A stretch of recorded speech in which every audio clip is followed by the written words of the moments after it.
नमस्कार साथियों, स्वागत है आपका आपके अपने YouTube चैनल अचीवर्स एकेडमी में।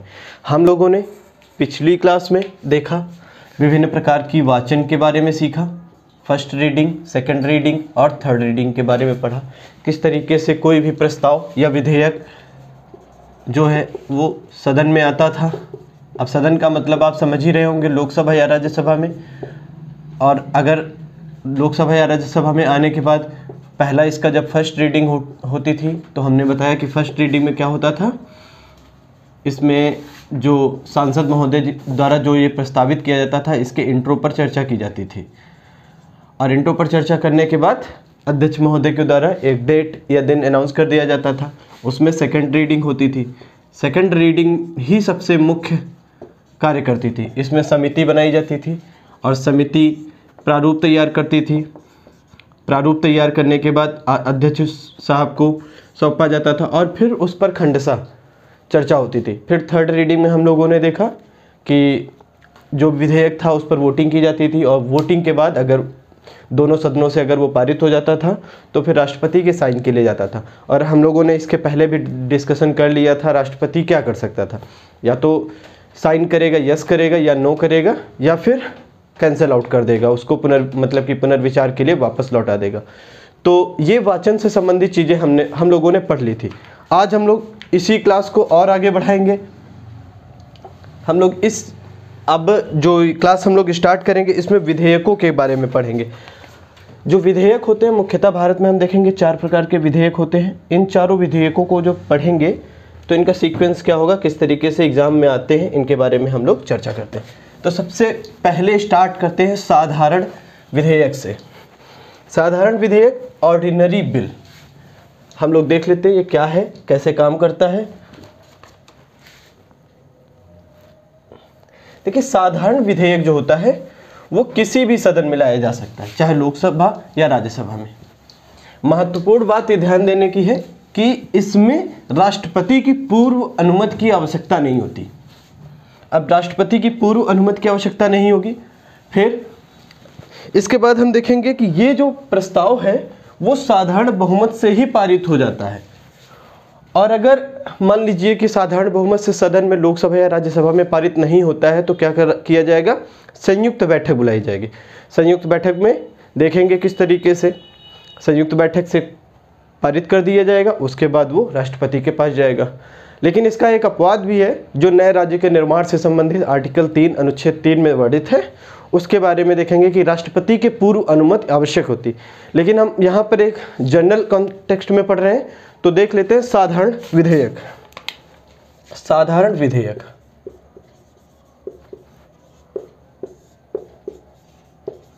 साधारण विधेयक, ऑर्डिनरी बिल।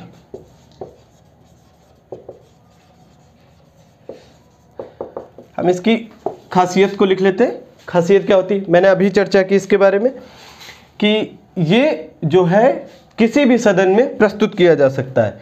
तो साधारण विधेयक को किसी भी सदन में प्रस्तुत किया जा सकता है।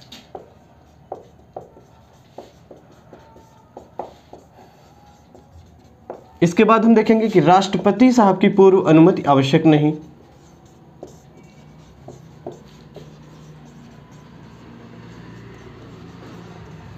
पूर्व अनुमति आवश्यक नहीं। अपवाद के बारे में चर्चा कर लेंगे। अपवाद क्या होगा इसका, अनुच्छेद 3 के तहत अगर कोई साधारण प्रस्ताव लाया जाएगा नए राज्य का निर्माण से संबंधित तो इसके लिए राष्ट्रपति की पूर्व अनुमति आवश्यक। राष्ट्रपति की पूर्व अनुमति आवश्यक।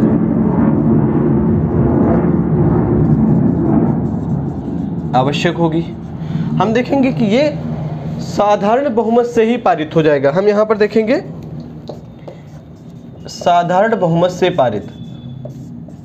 अब साधारण बहुमत का मतलब समझ ही रहे होंगे कि दोनों सदनों से साधारण बहुमत से पारित हो जाएगा। अब सपोज करिए कि साधारण विधेयक है, अब ये पारित नहीं होगा, तब क्या होगा। अगर पारित नहीं होगा यानी कि गतिरोध अगर हो गया, अगर साधारण बहुमत से पारित हो जाएगा तो राष्ट्रपति साहब के पास चला जाएगा। राष्ट्रपति साहब इस पर यस करेंगे, नो करेंगे या फिर पुनर्विचार के लिए लौटा देंगे। पुनर्विचार के लिए लौटा देंगे। अगर यहाँ से गतिरोध हो जाता है सदनों में, लोकसभा या राज्यसभा में, तब क्या होगा? तो ये इसका यहाँ पर हम लोग देखते हैं, इसमें व्यवस्था की गई है गतिरोध होने पर संयुक्त बैठक की जाएगी। संयुक्त बैठक के बारे में हम लोगों ने चर्चा की। बजट सत्र का प्रारंभ संयुक्त बैठक से होता है।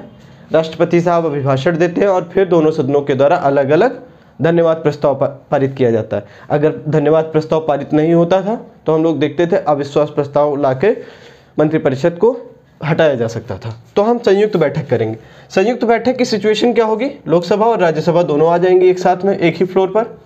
अब एक फ्लोर पर आने के बाद यहाँ पर क्या होगा? देखिए यहाँ पर वास्तविकता में देखेंगे, अब यहाँ से अगर पारित हो जाएगा तो राष्ट्रपति के पास पहुँच जाएगा और वही प्रक्रिया हो जाएगी, यस या नो, या फिर पुनर्विचार के लिए लौटा देंगे। हम यहाँ पर देखेंगे कि राज्यसभा और लोकसभा की स्थिति क्या है वास्तविकता में। जो हम लोगों को एनालिसिस करना है यहाँ पर वो ये है कि संयुक्त बैठक जब बुलाई जाएगी, जो जॉइंट सेशन होगा यहाँ पर, तो हम देखते हैं होगा क्या संयुक्त बैठक में। अब देखिए वास्तविक स्थिति और व्यवहार की स्थिति में यहाँ पर मतलब कि सिद्धांत में और व्यवहार में दोनों में डिफरेंस पाया जाता है। सिद्धांत में क्या स्थिति होगी और व्यवहार में? सिद्धांत में कहता है लोकसभा और राज्यसभा की स्थिति बराबर। तो देखते हैं किस तरीके से। देखिए सिद्धांत में कहा जाता है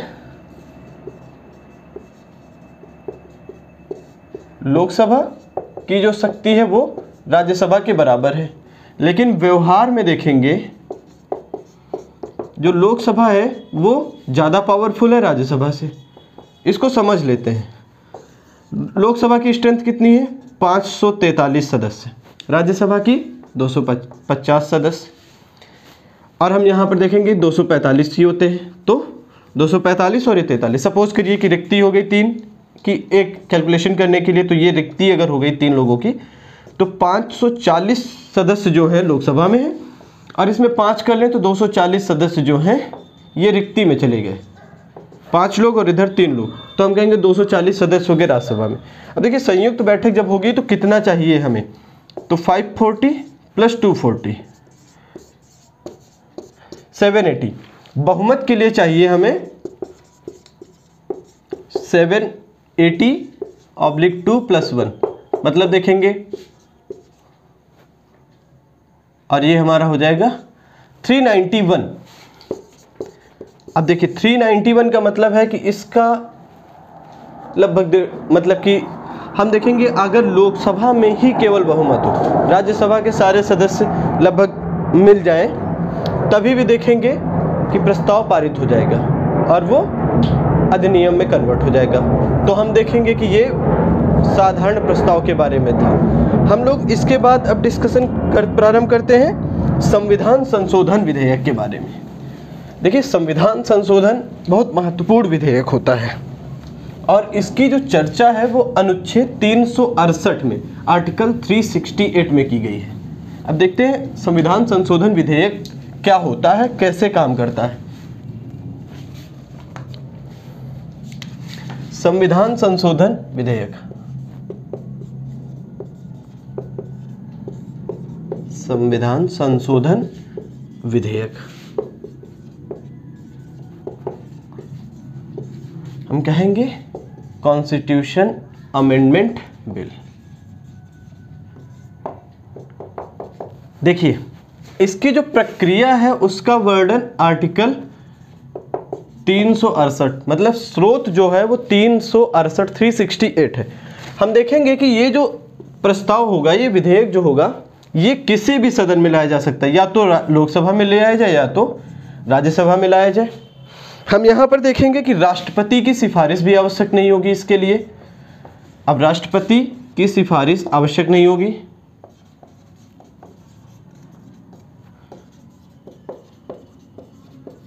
अब राष्ट्रपति की सिफारिश आवश्यक नहीं, लेकिन यहाँ पर हम ध्यान देंगे संविधान से संशोधन करने के लिए जो विधेयक लाया जाएगा वो विशेष बहुमत से पारित होना चाहिए। अब विशेष बहुमत से पारित, विशेष बहुमत से जो पारित होना चाहिए वो भी अलग अलग सदनों में। इसके लिए संयुक्त बैठक का प्रावधान नहीं है। अलग अलग सदनों में विशेष बहुमत से पारित, अलग अलग सदनों में। और हम देखेंगे कि यहाँ पर संयुक्त बैठक की व्यवस्था नहीं है। अब संयुक्त बैठक की जब व्यवस्था नहीं होगी तब यहाँ पर हम क्या देखेंगे, वास्तविकता में देखिए सिद्धांत में क्या है, अगर हम शक्तियों की बात करें कि सिद्धांत में क्या शक्ति है, राज्यसभा और लोकसभा दोनों बराबर की स्थिति रखते हैं यहाँ पर, और व्यवहार में भी यही स्थिति होती है कि लोकसभा और राज्यसभा दोनों बराबर होती हैं। अगर एक सदन से प्रस्ताव पारित नहीं होगा संविधान संशोधन विधेयक तो वहीं पर वो डेड हो जाएगा, निल हो जाएगा। तो ये संविधान संशोधन विधेयक के बारे में हम लोगों ने पढ़ा। संविधान संशोधन हम देखते हैं यहाँ पर एक अमेंडमेंट किया गया था 1971 में, और ये था 24th constitution amendment. Constitution amendment ये कब हुआ था? 1971 में। 24वां संविधान संशोधन 1971 में राष्ट्रपति संविधान संशोधन विधेयक पर मानने के लिए बाध्य है, ये चीज़ें की गई थी। और इससे पहले जो हम लोगों ने साधारण विधेयक के लिए पढ़ा, वहाँ पर एक लाइन अगर आप लोग जोड़ना चाहें तो जोड़ सकते हैं। साधारण विधेयक पर जो राज्यसभा है वो 6 माह के लिए विधेयक को रोक सकता है, 6 माह के लिए रोक सकता है। अगर 6 माह तक वो अपने पास रखता है और उसको आगे नहीं वापस नहीं भेजता है लोकसभा में, तो लोकसभा में ये समझा जाएगा कि वो पारित हो गया। तो 6 माह की विलंबनकारी शक्ति साधारण विधेयक के मामले में राज्यसभा को प्राप्त है। लेकिन हम यहाँ पर देखेंगे ये दोनों बराबर की स्थिति रखेंगे, तो सिद्धांत और व्यवहार में दोनों की शक्तियाँ भी बराबर हो गई। अगर एक सदन से निल तो खत्म हो जाएगा वो वहीं। और यहाँ पर देखेंगे कि 24 कॉन्स्टिट्यूशन अमेंडमेंट 1971 के अनुसार राष्ट्रपति इस संविधान संशोधन विधेयक को मानने के लिए एक प्रकार से आवश्यक है, मतलब सहमति देने के लिए बाध्य है। अब हम इसके बाद पढ़ते हैं कुछ और विधेयक, धन विधेयक और वित्त विधेयक। सब महत्वपूर्ण टॉपिक है, धन विधेयक और वित्त विधेयक। देखिए नॉर्मल अगर हम कहें कि धन विधेयक क्या होगा, सिंपल, आर्टिकल 110 से संबंधित कुछ या सभी विषयों का प्रावधान अगर है तो वो धन विधेयक होगा। लेकिन केवल शब्द ध्यान रखेंगे, धन विधेयक में केवल आर्टिकल 110 से संबंधित प्रावधान होंगे। लेकिन अगर यही वित्त विधेयक की बात करें तो वित्त विधेयक में कहेंगे कि आर्टिकल 110 से भी कुछ विषय हो सकते हैं और उसके बाहर से भी कुछ विषय हो सकते हैं। तो हम इन दोनों को समझ लेते हैं, क्या दोनों के बीच में अंतर है और ये प्रक्रिया किस तरीके से काम करती है, इसके बारे में हम लोग सीख लेते हैं। धन विधेयक,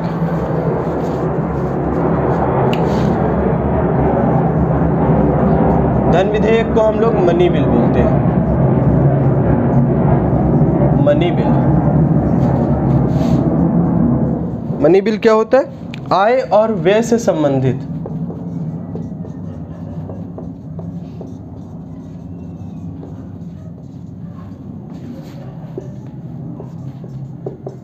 आय और व्यय से संबंधित प्रत्येक विधेयक को, आय और व्यय से संबंधित प्रत्येक विधेयक जिसमें कुछ विशिष्ट और चयनित विषय पाए जाते हैं, जिसमें कुछ विशिष्ट और चयनित विषय पाए जाते हैं, विशिष्ट और चयनित विषय पाए जाते हैं,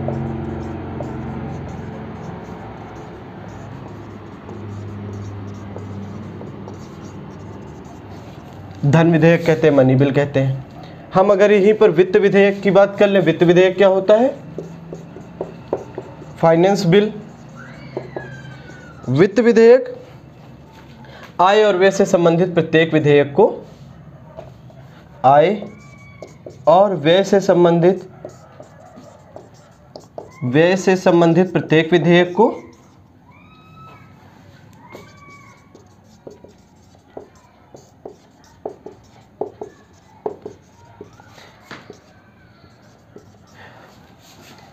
फाइनेंस बिल कहते हैं। ये देखिए आज हमारा धन विधेयक और वित्त विधेयक। अब धन विधेयक को थोड़ा सा डिटेल में कर लेते हैं, धन विधेयक होता क्या है, कैसे काम करता है, इसके बारे में सीख लेते हैं। भारत में जो धन विधेयक की स्थिति है उसके लिए मैंने कहा कि आर्टिकल 110 से संबंधित कुछ या सभी विषय अगर होंगे तो वो धन विधेयक होगा।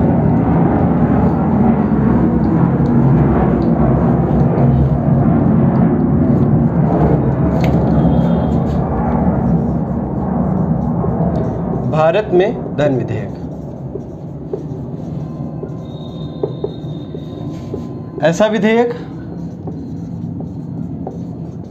जिसमें आर्टिकल 110 से संबंधित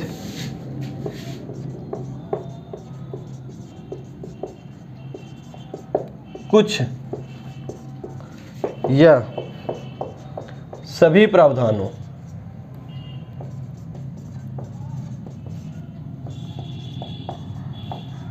मनी बिल कहलाता है। अब हम देख लेते हैं क्या चीजें हो सकती हैं मनी बिल में, धन विधेयक में क्या क्या बातें हो सकती हैं। देखिए आर्टिकल 110 जो है वो मुख्यतः बातचीत करता है किन किन चीज़ों की, कर से संबंधित बातें होंगी, टैक्स रिलेटेड। उसके साथ साथ देखें अगर भारत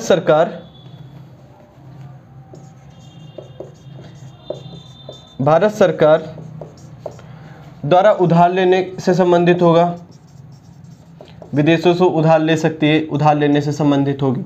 इसके साथ साथ हम देखें भारत की संचित निधि, आकस्मिकता निधि, इनके बारे में हम चर्चा धीरे धीरे और आगे के चैप्टर्स में करेंगे। अभी यहाँ पर भारत की संचित निधि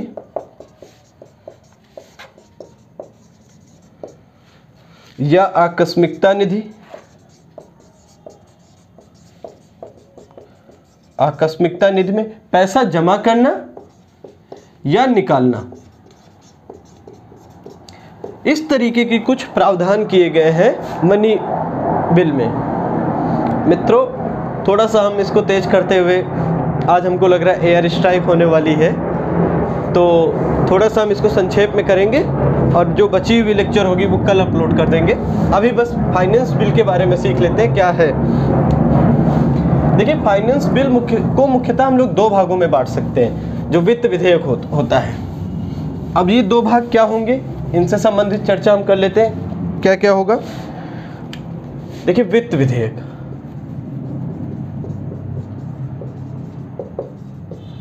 वित्त विधेयक क्या होगा,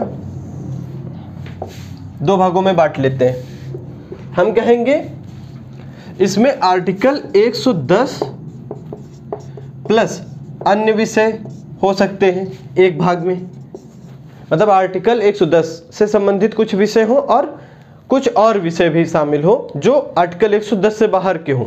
लेकिन जो सेकंड पार्ट होगा तो हम इससे कहेंगे कि आर्टिकल 110 से संबंधित कोई विषय ना हो, आर्टिकल 110 से संबंधित कोई विषय ना हो।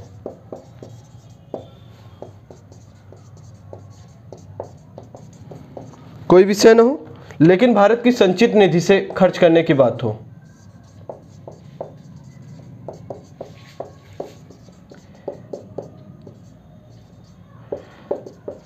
अगर संचित निधि से खर्च करने की बात हो तो हम देखते हैं कि ये ऐसे प्रावधान जो हैं वो आर्टिकल 117 के क्लाजों में किए गए हैं। हम यहाँ पर देखेंगे अगर आर्टिकल 110 और अन्य विषय है तो इसकी जो चर्चा है वो आर्टिकल 117 क्लॉज 1 में की गई है, और 110 से संबंधित और जिसमें कोई विषय ना हो लेकिन संचित निधि से खर्च करने की बात हो तो ऐसी व्यवस्था आर्टिकल 117 क्लॉज 3 में की गई है। तो ये वित्त विधेयक का सिस्टम था। हम लोग देख लेते धन विधेयक की प्रक्रिया क्या होगी, कैसे कोई धन विधेयक लाया जाता है। तो धन विधेयक में हम देखेंगे धन विधेयक जब लाया जाएगा तो राष्ट्रपति साहब की पूर्व अनुमति आवश्यक होगी। इसके साथ साथ ये ध्यान देने वाली बात होगी कि केवल लोकसभा में लाया जाएगा, इसका जो इनिशिएशन होगा वो केवल लोकसभा में होगा, और राज्यसभा में इस 14 दिन की निलंबन कार्य शक्ति मतलब सुझाव प्रस्तुत कर सकते हैं, वो भी लोकसभा मानने के लिए बाध्य नहीं। तो हम देख लेते हैं धन विधेयक से संबंधित जो प्रक्रिया है वो किस तरीके से काम करेगी। तो सबसे पहले क्या है, इसको हम कहें कि राष्ट्रपति की पूर्व अनुमति आवश्यक। राष्ट्रपति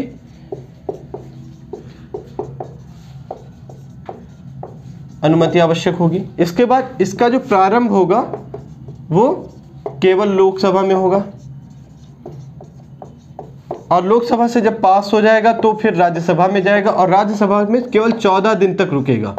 14 दिन में जो सुझाव सलाह देनी है, कुछ परिवर्तन करने हैं धन विधेयक पर, वो परिवर्तन सलाह दे सकती है और लोकसभा इसको मानने के लिए बाध्य नहीं है। इसके साथ अगर हम देखेंगे बाकी की बात अगर हम बात करेंगे तो ये सिस्टम जो है साधारण बहुमत से पारित होगा। साधारण बहुमत से पारित होगा और यहाँ पर हम देखेंगे कि जो शक्तियों की बात है वो लोकसभा जो है वो स्पष्टता राज्यसभा से ज़्यादा शक्तिशाली है। तो ये कुछ ऐसी धन विधेयक की प्रक्रिया थी। वित्त विधेयक के बारे में यही प्रोसेस होगा। हम जो धन विधेयक ही हमको लग रहा है कि मित्रों आज की क्लास पे ही रोक लेना चाहिए। नेक्स्ट की क्लास हम आगे डिस्कस करेंगे। धन्यवाद दोस्तों।